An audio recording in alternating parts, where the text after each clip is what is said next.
우리가 골로새서를 지금 7번째 나누고 있습니다. 오늘 3장 1절에서 17절 말씀 이렇게 시작하죠. 그러므로 여러분들께 말씀드렸던 것처럼 그러므로라고 하는 것이 사실은 의미 없이 등장하기도 하지만 굉장히 큰 의미를 담고 등장하는 경우도 훨씬 많은데 오늘 이 3장 1절의 그러므로는 매우 중요한 연결 역할을 합니다. 적어도 2장 6절에서 23절까지 내용을 이어받으면서 3장으로 넘겨주죠. 2장 6절에서 23절의 내용 중에서 특별히 12절을 대표로 예를 들면 이렇게 얘기하는 거죠. 예수님 안에서 저와 여러분이 예수님을 믿는 사람들은 그리스도와 함께 장사되고 죽었다는 얘기죠. 이게 굉장히 중요한 거죠. 우리가 이미 죽은 존재다. 주님 안에서 세상을 향해서 죽었으니 세상 안에 그 어떤 것도 주장하고 요구하고 탐욕적으로 가지려고 할 이유가 전혀 없다. 그런데 그것으로 끝나는 것이 아니라 2장 12절은 계속해서 말하기를 그와 함께 예수님과 함께 일으키심을 받았다. 일으키심을 받았다는 건 뭘 얘기한다고 그랬습니까? 부활한다. 예수님 믿는 것 중에서 최고라고 하면 이거죠. 만약에 세상의 삶이 그냥 그것으로 끝나버린다면 정말 이 인생이라는 것이 가치가 없는 거예요. 어찌 하다 보니까 태어났으니까 그냥 산다? 그것처럼 무의미한 게 어디 있어요. 그 부활의 소망을 가지고 살아가는 존재들이 저와 여러분이고 그것은 전적으로 값없이 우리에게 주어진 아주 귀한 은혜라고 하는 것을 2장에서 얘기했습니다. 그리고 난 다음에 3장에서 그러므로 라고 얘기하죠. 그리고 3장 1절은 그리스도와 함께 다시 살리심을 받았다고 하는 것을 재차 강조하고 위의 것을 찾으라 얘기해요. 그리고 2절은 위의 것을 생각하고 땅의 것을 생각하지 말라. 위의 것은 천국에 대한 소망을 가지는 것이고 땅의 것은 저와 여러분이 살고 있는 지금 이 땅에서 일어나고 있는 모든 인간적인 것들을 이야기하죠. 그런 것들을 생각하지 말고 성경에서 약속해 주신 천국의 그 아름다운 유산을 생각하며 살아가라. 왜? 너희가 그리스도와 함께 죽었다가 다시 살리심을 받은 바뀌어진 존재니까. 저와 여러분의 정체성이 바뀌었다고 하는 거지요. 그냥 물리적으로 바뀌었을 뿐만 아니라 화학적으로 완전히 변화됐다고 하는 거예요. 그 정체성에 대한 변화를 3장에서 다시 재확인하고 있는 거예요. 3장에 얘기하지요. 땅에 있는 것에 집중하는 존재가 아니라고 하는 거예요. 전에는 7절에 보니까 그 가운데 살았다. 그 가운데는 땅에서 살았고 땅에 관심을 뒀다는 거죠. 저와 여러분이 지금도 땅에 살고 있지만 관심이 어디에 있느냐. 2장 23절은 육체를 따르던 자라 그랬어요. 그랬던 자가 이제 위의 것을 생각해야 되고 예수님 안에서 함께 일으키심을 받은 자로서 새로운 사람이 되어야 된다. 9절과 10절에 옛사람을 벗어버리고 새로운 사람이 되어야 되는 것을 강조하고 있죠. 우리의 옛사람이 예수님 믿기 전에 그런 삶의 모습이 다 없어지고 이제는 예수님을 믿었으니 완전히 새로운 존재가 되어야 된다고 하는 거예요. 아니 되었다고 선언하죠. 적어도 예수님을 믿는 사람이라고 한다면 우리가 조금 양보해서 예수님을 믿고 천국에 가고 싶어하는 사람이라고 한다면 이제는 새로운 사람이 되었다라고 하는 주님의 은총의 선언을 그대로 마음에 받아들이고 간직하고 거기에 맞는 삶을 살아가야 된다라고 3장에서 얘기하고 있는 거예요. 자, 이제 우리가 그걸 확인해 보죠. 정체성을 재확인한 그리스도인들이 어떻게 살아야 되는가? 우리가 지금 계속해서 반복해서 보고 있는 것처럼 1절과 2절에 보니까 땅의 것이 아니라 위의 것을 생각하고 위의 것을 찾는 삶을 살아야 된다. 다시 확인해 봅니다. 위의 것이라고 하는 것은 뭘 얘기할까? 천국의 소망을 얘기하는데 그렇다고 한다면 이 땅의 것은 다 필요 없으니까 뭔가 신비스럽고 종교적인 신비 말이죠. 어떤 염세주의, 어떤 금욕과 어떤 뭐 세상을 어떤 버리는 반세상주의 뭐 그런 것을 말하는 것일까? 그런 게 아니고요. 물론 그런 은사를 받아서 그렇게 사는 분들도 있지만 여기서 얘기하는 것은 그게 아니라 우리의 삶의 목표가 어디에 있느냐라고 하는 것을 말하고 있는 거예요. 1절에 그리스도께서 하나님 우편에 앉아 계신다 그랬어요. 하나님 우편에 앉아 계시는 것은 부활하신 그리스도께서 이제 심판주로 재림주로 그 천상 보좌에 앉으시면서 우리를 다시 맞이하실 그날을 준비하고 계시는 거잖아요. 그게 천국의 소망을 이야기하는 거라고요. 저와 여러분이 이제는 천국의 소망을 가진 자였어요. 그전에는 세상의 소망을 둔 자였고 그전에는 세상에 관심을 가진 자였지만 이제는 천국의 소망을 가지는 그러한 삶을 살아가야 된다. 3절에 보니까 너희 생명이 지금은 그리스도와 함께 하나님 안에 감추어졌는데 4절 그때 그와 함께 영광 중에 나타나리라. 동일한 내용의 그것도 다른 표현들이죠. 반복적인 거예요. 우리가 죽어 천국에 가는 그날을 소망하며 살아가야 된다는 거예요. 이제부터. 그러니 예수님을 믿는 사람들의 시선은 저 멀리 있어야 돼요. 저 멀리 있는 것을 바라보려면 우리의 허리가 꼿꼿해야 되고 목도 바르게 딱 서서 저 멀리를 바라봐야 되는 거예요. 세상에 관심을 두면서 사는 사람들은요, 이러고 살아가는 거지요. 그 자기 한 발 앞에만 쳐다보고 있는 거예요. 그러니 내가 어디로 가고 있는지를 알지를 못해. 그러면서도 그 한 발 바로 앞에 있는 것만 바라보니까 자기가 바라보고 있는 것이 전부인 줄 알아요. 그러나 예수님을 믿는 사람들, 천국의 소망을 가진 사람들은 저 멀리 내다보면서 숲을 바라보고 있으니 길이 잘못됐네. 이 길로 가면 저 목적지에 갈 수가 없는데 분명하게 방향을 잡을 수가 있죠. 그렇게 살아가는 거예요. 목적과 방향이 분명해졌으니 길도 분명히 정해졌고 그러니 흔들릴 이유가 전혀 없어요. 물론 복음서의 말씀에 의하면 우리가 그렇게 걸어가는 길이 결코 넓고 평탄한 길이 아니라고 그랬어요. 좁은 길이에요. 협착한 길이에요. 십자가의 길이에요. 그러나 방향만 분명하게 정해지면 우리의 시선이 흐트러지지만 않으면 아무리 좁고 협착한 길이라 할지라도 이탈하지 않아요. 천길 낭떠러지로 떨어지지 않아. 딴 데 보니까 그러죠. 가다가 자꾸 다른 거 보고 저 길이 맞나? 방향을 내가 수정하려고 하고 그러니까 문제가 되는 거죠. 위의 것을 찾는다라고 하는 것은 바로 그런 거죠. 그렇게 저 멀리 우리에게 분명히 약속해 주신 그 이정표를 가지고 우리가 살아가는 그런 자들, 저와 여러분이 그런 자들인데 2장에서는 그런 우리를 뭐라고 이야기하고 있느냐면 2장 12절에 그리스도와 함께 일으키심을 받았고 2장 15절은 통치자들과 권세들을 무력화하고 구경거리로 삼으셨고 십자가로 이기셨다라고 하는 그 승리를 우리에게 주셨으니 우리는 승리를 이미 가진 자예요. 세상을 향해서 이겼단 말입니다. 그러니 세상에 관심을 둘 이유도 없고 세상을 향해서 조급해할 이유도 없고 세상에서 이러쿵저러쿵 일어나는 모든 일들, 그것이 사람과의 관계든 경제적인 일이든 무엇이든 간에 거기에 얽매여서 쩔쩔매지 않는 거예요. 왜? 우리가 이긴 자니까.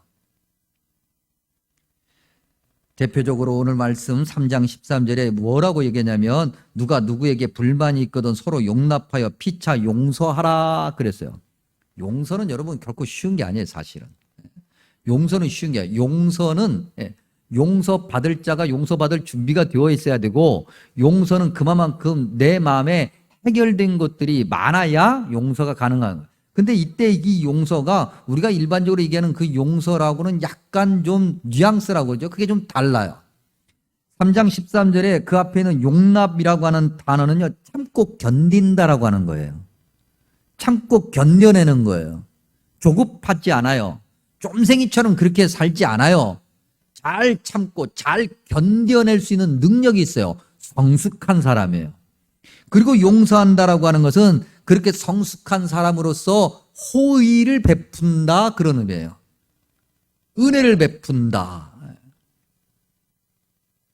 저와 여러분이 그런 사람이란 거죠. 천국의 소망을 가지고 세상을 향해서 이겼으니 이제는 당당하고 여유 있는 자가 되었어요. 그런 조급해할 필요가 없어요. 예를 들면 적절한 예는 아니지만 여러분 돈이 억수로 많은 사람이 백화점에 가서 물건을 살 때 가격부터 봅니까? 디자인부터 봅니까? 디자인부터 보죠. 저는 그래요. 디자인부터. 아니 돈이 많은데 이게 뭐 얼마가 됐든 무슨 상관이 있어요. 가서 디자인부터 보고 마음에 드느냐 안 드느냐를 결정하죠. 승자, 여유 있는 자. 저와 여러분이 그렇다는 거예요. 세상살이 하면서 말이죠. 이러저렇게 부딪히는 것들이 너무나도 많이 있잖아요. 사람과의 관계에서 부딪히죠. 경제적인 문제 때문에 부딪히죠. 내가 생각하는 대로 안 돼서 힘들어하죠. 그런 모든 것들에 우리가 사로잡혀가지고 어떡하지? 밤잠 못 자고.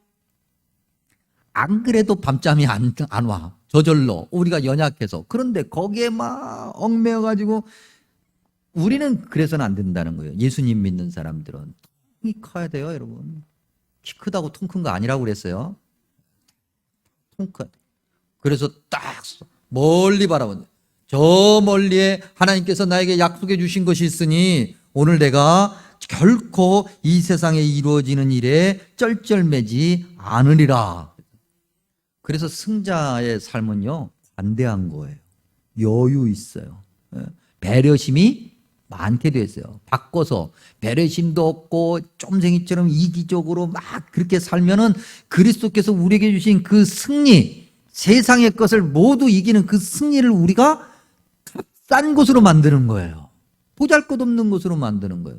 그래서 예수님 믿는 사람들은요, 이 물 밑에서 발은 막 정신없이 움직여도 적어도 물 위에 있는 이 몸뚱아리는 편안해야 돼. 그래서 남들이 봤을 때, 야, 어떻게 저렇게 편안하고 평안할 수 있을까? 적어도 그런 척이라도 해야 된다는 거죠. 그러니까 아주 오래전 얘기인데 우리 교우는 아니고 아주 오래전에 제가 우리 교회 오기 전에 이제 어떤 분하고 밥을 먹으러 이렇게 갔어요. 식사 초대받아서 갔는데 이제 좋은 음식점에 가면 우리나라도 소위 그 발레 파킹이라는 걸 하잖아요. 그래서 이제 발레 파킹 하는데 막 굉장히 바빴어요. 막 그것도 좋은 음식점이니까 막 복잡해. 그러다 보니까는 이 발레 하시는 분이 말이죠. 그 차를 잘 주차를 했었어야 되는데 실수해가지고 긁었어요. 이렇게 쭉 긁었어요. 쫙 긁었어요. 비싼 차였어요. 꽤 비쌌어요. 쩔쩔매죠. 어쩔 수 없죠. 근데 그분이 탁 나오셔서 괜찮습니다. 내가 알아서 할 테니까 신경 쓰지 마십시오. 연심 허리를 숙이면서 감사합니다. 고맙습니다. 예수님 믿는 사람들은 그래야 된다는 거죠. 여유가 있어야 돼요. 비록 우리의 지갑 안에 1,000원짜리 하나 달랑달랑 있어도 한 1억 정도 있는 것처럼 그렇게 살아야 되는 거예요. 왜? 주님께서 우리에게 세상에 큰 그 모든 권력, 통치 이런 것들을 다 무너뜨릴 수 있는 힘을 주셨으니까, 승리를 담보해 주셨으니까. 근데 이게 하루아침에 안 돼요. 이게 우리가 귀한 은혜를 받았잖아요. 그리고 그 귀한 은혜를 간직하고 인내하고 승리자로서 살아가는 삶을 연습해야 돼요. 우리는 그런 존재들이에요. 그렇게 승리하는 자는 어떤 사람입니까? 능동적이 되겠죠. 주체적이 되는 거예요. 누가 시켜서 하지 않아요. 알아서 하는 거예요. 1절에서 17절에 보면 많은 표현들이 등장하는데 이런 표현들이 있어요. 1절에 찾으라, 2절에 생각하라, 5절에 죽여라, 8절에 벗어버리라, 10절에 입어라, 14절에 사랑을 더하라, 15절에 감사하는 자가 되라, 계속해서 평강이 너희 마음을 주장하게 하라, 15절에 다시 한번 감사하게 하라. 그리고 17절에 보니까 이렇게 기록하고 있죠. 17절 무엇을 하든지 말에나 일에나 다 주 예수의 이름으로 하고 그를 힘입어 하나님 아버지께 감사하라. 능동적이라는 거예요. 누가 시켜서 하는 게 아니에요.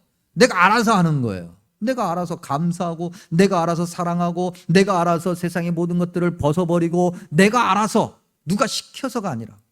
그러니 여러분, 신앙의 훈련을 하자고 그러면요, 해야 돼요. 우리가 최소한 그렇게 합시다라고 하면 내라도 해야 돼요. 근데 쫓아다니고 찾아다니고 하라고 해줬으면 좋겠다고 애걸복걸해도 말이죠, 이리 피하고 저리 피하고 화딱지나 죽겠어. 그러면 안 돼요, 여러분. 그러면 주님께서 우리에게 귀한 은혜로 주신 그 승리, 그게 값없는 게였대요. 주님이 주신 귀한 은혜를 붙들고 주님이 주시는 그 은혜 받은 자답게 세상을 향해서 당당하고 모든 일에 적극적으로 그렇게 살아가는 멋진 인생이 돼야 된다는 거죠. 능동적이고 주체적이라는 것은 또 뭡니까? 적극적인 거잖아요. 적극적인 거. 소극적이고 수동적이고 뭐 안 하려고 그러고 뒤로 빼고 그런 게 아니라, 이제 1부 예배 끝나고 2부 예배 다시 말씀 이렇게 준비하면서 생각해보니까 이 말씀을 딱 듣다 보니까 생각나는 게 있었어요. 이제 연말이 돼요. 코로나 시대에 잘 모이지도 못해. 내년도 임원도 뽑아야 되고 뭐도 뭐 교회학교도 필요하고 성가대도 필요하고 해야 돼. 그때 우리 교회는 거듭거듭 말씀드리지만 자리에 없어도 임원이 될 수 있다 없다? 있다. 우리 교회는 굉장히 은혜로운 교회니까 자리에 안 와도 우리는 뽑으면 뽑히는 거야. 그럼 하는 거죠, 그냥. 그저께 내가 적극적이지 않았어요. 주체적이지 않았어요. 그런데 감사하게도 나를 시켜줬어. 그러면 해야 돼요, 안 해야 돼요? 해야 되죠. 죽고 사는 문제가 아닌 이상 해야 되죠. 해야죠. 어떤 때는 심지어는 죽고 사는 문제라 할지라도 이거 하다 죽으면 내가 곧바로 천국으로 직행하리, 그 정도의 믿음으로 말이죠. 그러니 이제 우리 연말 되면 이제 성가대원도 필요합니다. 그러면 막 너무 많이 와서 죄송합니다. 금년에는 1번부터 20번까지만 자르겠습니다. 그렇게 돼야 돼요. 아멘. 설교 안 하고 확 내려가 버릴까 보다. 교회 학교도 말이죠. 교회 학교도 그래야 되는 거예요. 그래야 되는 거예요. 적극적으로 하나님이 기뻐하시는 것이 무엇인가를 적극적으로 찾아야죠. 적극적으로.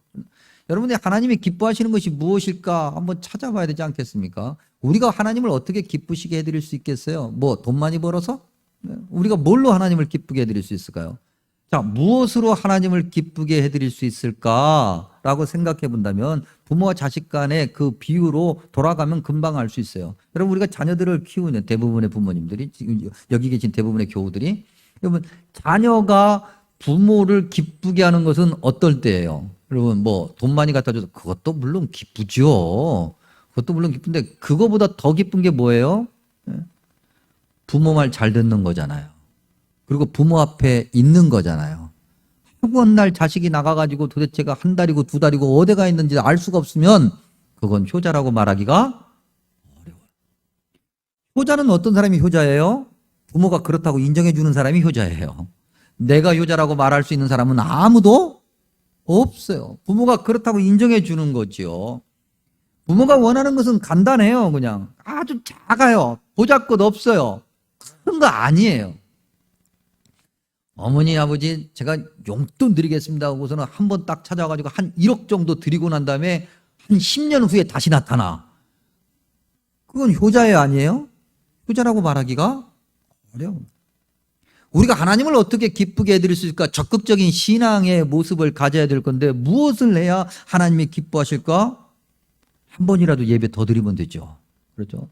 내 믿음 생활 사전에 일주일에 한 번 이상 예배는 없다.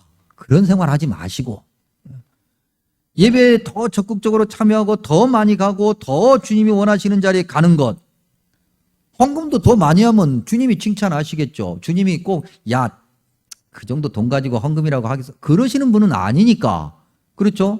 정말 과부의 전 재산 2랩돈도 기뻐하신 주님의 그 말씀을 우리는 잘 알고 있잖아요. 교회에서 헌금 얘기하니까 또 돈 얘기한다고. 왜요? 헌금은 굉장히 중요한 우리 신앙의 척도예요.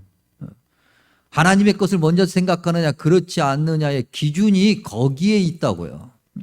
그러니 하나님께 조금 더 드리는 거죠. 이 목사도 여러분과 마찬가지로 삶이 거칠고 힘들지만은 그래도 시간이 지나면 지날수록 조금이라도 하나님께 더 드리려고, 내게 많이 와야 내가 드린다는 것이 아니라 하나님께 먼저 드림으로 주님이 주시는 복을 기대해야죠.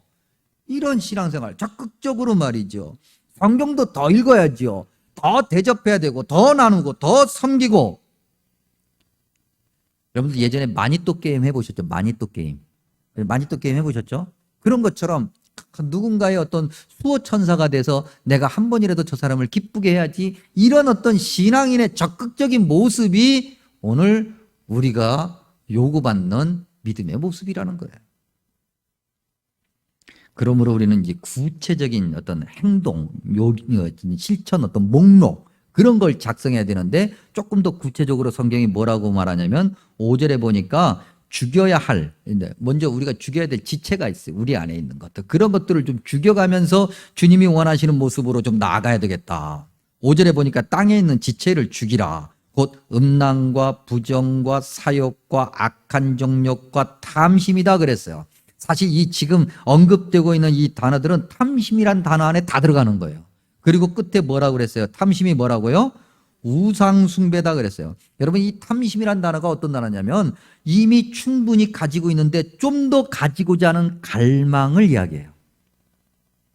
물론 이때 충분히 가지고 있다는 기준은 말씀에 의한 기준이에요. 성경에서 충분하다라고 얘기하는 것을 다른 말로 바꿔 얘기하면 일용할 양식이에요. 그러면 충분하다는 거예요. 그러면 충분하다는 거예요. 더 뭔가를 가지려고 한다고 하는 것은 과욕이고 탐심이고, 그러다 보면 하나님의 은혜를 잊어버리고 하나님의 은혜가 아닌 세상 것을 바라보게 되고, 여러분, 하나님보다도 하나님이 아닌 것을 바라보는 건 다 우상숭배예요. 그걸 탐심이라고 이야기하고 있어요.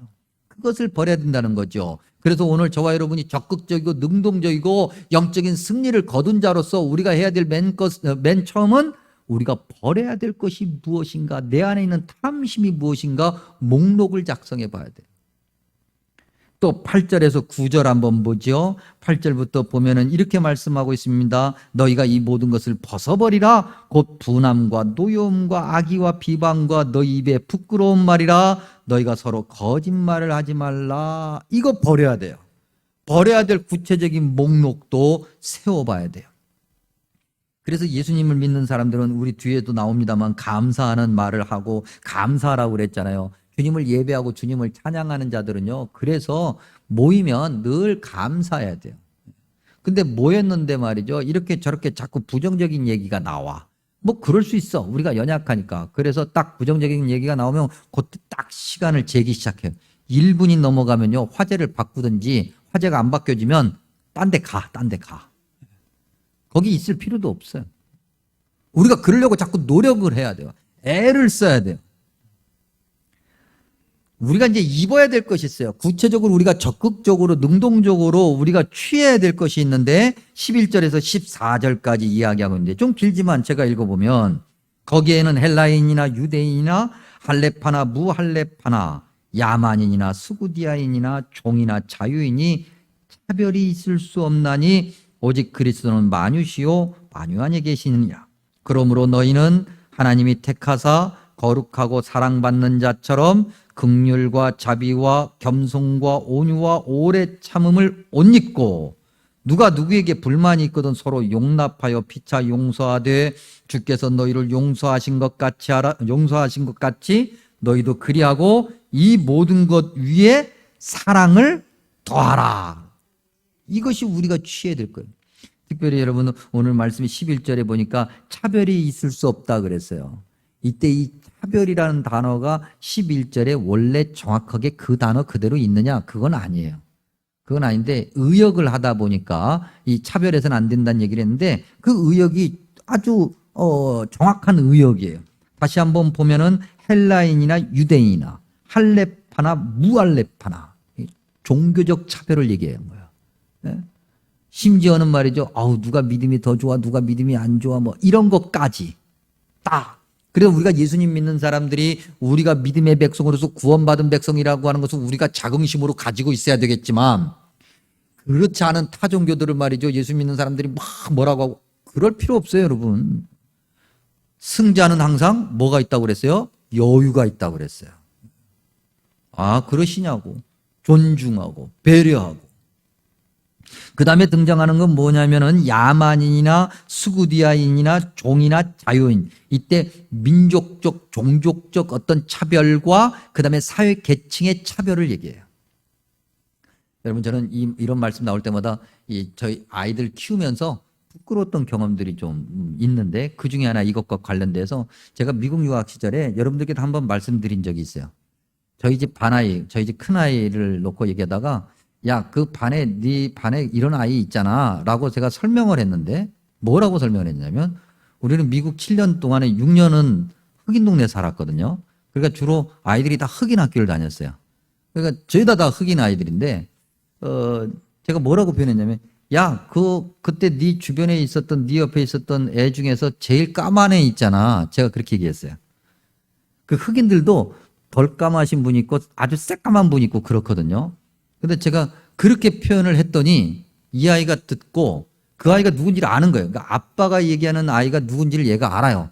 그리고 답을 했는데 뭐라고 답을 했냐면 아, 그 빨간 옷 입은 애요. 그렇게 얘기를 하더라고요. 저는 피부색으로 아이를 구분했는데 이 아이는 색깔로, 옷 색깔로 구분한 거예요. 애가 나보다 나아. 제 안에도 알게 모르게 그런 차별이 있었던 거죠. 사실 우리나라 사람들이 요즘엔 다문화가 된 그런 우리 문화를 좀 보긴 하지만 그래도 여전히 우리가 한 피부색으로 한 언어로 한 문화를 가지고 있기 때문에 우리나라 사람들이 차별이 아주 심해요. 예수님 믿는 사람들은 그래서는 안 돼요. 특별히 오늘 보니까는 자유인이나 종이나 그랬어요. 이건 골로새 교회가 당시 처해 있던 사회상을 이야기해요. 신분사회라는 거죠. 계급사회고 돈이 많냐 아니냐, 좋은 옷을 입었냐 아니냐, 많이 배웠냐 아니냐, 이걸로 차별해요. 이걸로 차별을. 예수님 믿는 사람들은 그래서는 안 된다고 하는 거예요. 사람을 봐야 돼요. 그 사람 한 사람 한 사람이 하나님의 귀한 형상을 가진 사람들이고 모두가 다 존중받아야 될 자라는. 돈 많다고 해서 존중받고 무슨 뭐 많이 배웠다고 해서 존중받고 뭐 높은 사람이라서 이게 아니라고 하는 거예요. 중요한 거죠.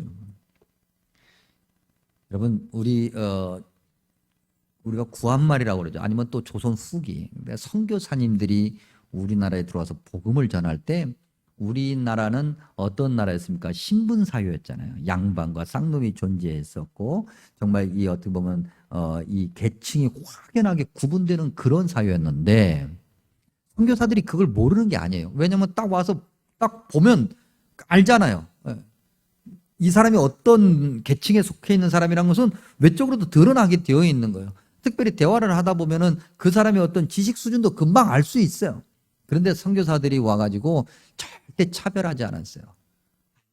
아무에게도 차별하지 않고 복음을 전해요. 그래서 선교사들이 만난 사람들 세례를 주고 또 그렇게 교회 중직을 맡기고 그렇게 많은 일들을 하게끔 전도자로 세우고 그렇게 했던 교육을 시켰던 그 사람들 중에는 백정도 있었어요. 여러분 백정이 누구예요? 당시 사회 속에서 백정은요 사람이 아니었어요. 사람이. 노비보다도 못한 존재가 백정이었어요. 예수님을 믿는 사람들은 그렇다고 하는 거죠. 그래야 된다라고 하는 거죠. 세상이 자꾸 뭔가 겉으로 차별하라고 할 때 예수님 믿는 사람은 그래서는 안 되는 거예요. 그런 어떤 구체적인 실천 목록을 우리가 작성하며 믿음 생활해야 돼요. 그래서 하나하나 안 좋은 것은 지워가야 돼요. 버려야 될 것, 죽여야 될 것들은 지워가야 되고 입어야 될 것들은 자꾸 늘려가야 돼요. 그게 그리스도인들의 모습이라는 거죠. 그런데 골로새서를 계속 읽다 보니까 우리가 이렇게 하는 것이 성경적 원리라고 하는 것을 금세 알 수 있는 것이 2장과 3장을 지금 우리가 계속해서 연결지어 보고 있잖아요. 2장은 아까 우리가 2장 12절을 대표적으로 봤던 것처럼 예수님과 우리와의 관계예요. 바꿔 얘기하면 하나님과 우리와의 관계예요. 하나님께서 우리에게 귀한 은혜를 주셨어요. 말할 수 없는 은혜를 주셨어요. 그 은혜를 받은 자가 어떻게 세상에서 사람들과 살아야 될 거냐고 하는 것을 3장이 이야기하고 있는 거예요. 마태복음 22장에서 주님께서 말씀하시죠. 내 마음을 다하고 목숨을 다하고 뜻을 다하여 주 너의 하나님을 사랑하라. 이것이 크고 첫째 되는 계명이라 그랬어요. 그리고 난 다음에 뭐라고 그랬어요? 내 이웃을 내 자신처럼 사랑하라. 내 몸처럼 사랑하라.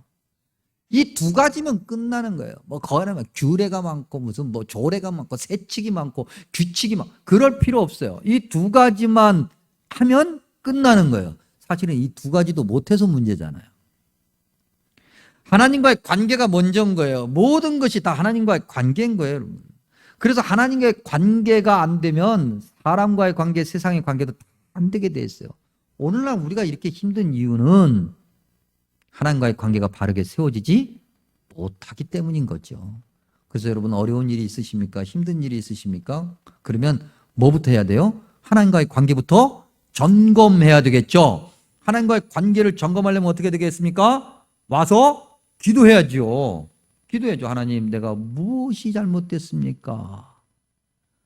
그렇게 기도하면서 만들어 가야 된다는 거예요. 그리고 난 다음에 이제 16절과 17절이 우리가 해야 될 마지막 결론 같은 건데, 16절에 그리스도의 말씀이 너희 속에 풍성히 거하여 모든 지혜로 피차 가르치며 권면하고, 가르치고 권면한다 그러니까 뭐 영적으로 우월감 있게 그런 의미가 아니고요. 잘 섬기고 시와 찬송과 신령한 노래를 부르며 감사하는 마음으로 하나님을 찬양하고, 예배자라는 거잖아요. 예배자로 그렇게, 또 17절은 무엇을 하든지 말에나 일에나 다 주 예수의 이름으로 하고 그를 힘입어 하나님 아버지께 감사하라. 우리가 살아도 주를 위하여 살고 죽어도 주를 위하여 죽는다.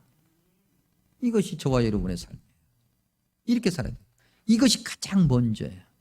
그리고 나면 나머지 것들은 주님께서 채워주신다. 분명히 복음서에도 주님께서도 말씀하셨잖아요. 너희는 먼저 그의 나라와 그의 의를 구하라. 이것이 위의 것을 찾는 그리스도인들의 모습이라고 하는 거지요. 오늘 우리가 찬양을 했어요. 491장을 우리가 말씀 듣기 전에 찬양했고, 우리 찬양대를 통해서도 들었고, 한 번 더 확인해 볼까요? 우리 찬송가 한번 펴보시죠. 우리가 찬송할 때 주로 그냥 휙휙 지나가는 경우가 좀 많이 있어요. 근데 이 찬양 안에 우리의 어떤 신앙의 고백과 어떤 말씀의 어떤 귀한 명령이 담겨 있거든요. 한번 살펴보죠. 491장 보면, 저 높은 곳을 향하여 날마다 나아갑니다. 내 뜻과 정성 모아서 날마다 기도합니다. 그렇죠. 그리스도인들이 가져야 될 위의 것을 찾는 가장 기본적인 출발. 괴로움과 죄가 있는 곳, 나 비록 여기 살아도 우리가 발을 딛고 사는 세상의 모습을 이야기하죠. 빛나고 높은 저곳을 날마다 바라봅니다. 3절에 의심의 안개 거치고 근심의 구름 없는 곳, 우리가 사는 이 세상, 우리가 연약해서 의심도 많고 근심도 많은데 그런 모든 것들이 다 거치고 기쁘고 참된 평화가 천국에 있으니 그 소망을 가지고 살아야 되겠고, 4절에 험하고 높은 이 길, 그 믿음의 여정이 결코 쉽지 않아요. 싸우며 나아갑니다. 다시금 기도하오니, 기도가 아니면 이길 수가 없어. 기도가 아니면 그 승리를 간직할 수가 없으니 내 주여 인도하소서. 5절에 내 주를 따라 올라가 저 높은 곳에 우뚝 서, 언젠가 우리가 반드시 그럴 날이 오지요. 믿으십니까? 그래야 되는 거예요. 그 천국의 소망, 위의 것을 찾는 자의 삶, 영원한 복락 누리며 즐거운 노래 부르리. 내 주여 내 마음 붙듯이 흔들리지 않게, 이리 갔다 저리 갔다 하지 않게 그곳에 있게 하소서. 그곳은 빛과 사랑이 언제나 넘칩니다. 믿으십니까 여러분? 우리가 이 찬양의 고백을 했단 말이죠. 그리고 이제 또 찬양을 통해서 고백할 내용이, 말씀을 듣고 고백할 내용이 322장에 있어요. 322장을 또 펴보시면 322장, 자, 이렇게 찬양을 통해서 우리가 고백해야 될 텐데, 세상의 헛된 신을 버리고, 세상의 것들은 결코 참된 신이 될 수가 없어요. 하나님 이름 높여 기리세. 온 천하 백성 모두 나와서, 교회를 통해서 온 천하 백성이 모두 나와서 다 같이 우리와 함께 교회를 통해서 하나님의 은혜를 알고 하나님만을 섬기게끔, 2절에 세상의 헛된 우상 버리고 탐심 버리고, 인간의 모든 부귀영화, 탐심이죠. 거짓과 불의 모두 버리고 온전히 하나님만 섬기세. 주님의 백성 서로 헤아려. 교회가 이래야 된다는 거예요. 교회가 이렇게 연습하고 훈련해서 시기와 미움 아주 버리고 용납하고 용서하고 하나님만을 홀로 섬기는 천국을 어서 이루어주소서. 그렇죠?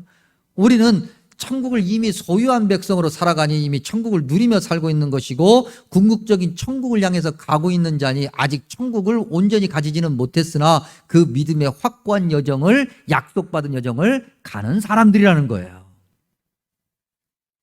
세상 바라보지 마시고 어떤 어려움이 있어도 주님만을 바라보면서 주님이 원하시고 기뻐하시는 것을 먼저 실천하며 그렇게 복을 받는 성심의 귀한 교우들 하나님 백성들 되기를 간절히 축복합니다. 기도하겠습니다.